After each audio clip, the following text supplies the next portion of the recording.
This is the DJI Mini 4 Pro. In this video I'll cover camera quality, tracking, flight performance, battery life, and the real pros and cons, so you can decide if it's worth buying. First, portability. It's super small and easy to carry, which makes it perfect for travel and daily use.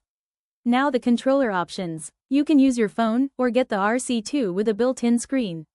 The screen controller is the easiest setup because you just power on and fly. Let's talk flight performance. Even though it's lightweight, it feels stable in the air and the gimbal keeps footage smooth.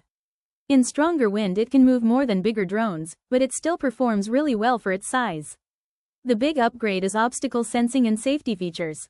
It helps reduce risk, but you still shouldn't rely on it around wires or thin branches. Tracking is one of the best parts.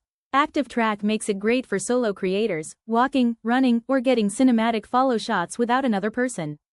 Camera quality is strong. You get sharp 4K video, good dynamic range, and HDR helps keep skies and shadows balanced. If you like editing, the 10-bit profiles are great for color grading. For social media, true vertical shooting is a huge win because it records real vertical video without cropping.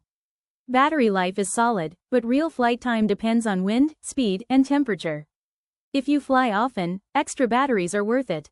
Here are the main pros. It's portable, shoots great video for a mini drone, and the tracking plus safety features feel premium. And the cons? Wind affects it more than heavier drones, obstacle sensing isn't perfect, and the total cost goes up if you add extra batteries and the screen controller. So who is it for? If you're a travel creator, a solo shooter, or you want easy cinematic shots, this is a great pick. If you need the best low light or you fly in heavy wind all the time, you might want a bigger drone. Alright, if you want the DJI Mini 4 Pro, buy now, click the link in the description.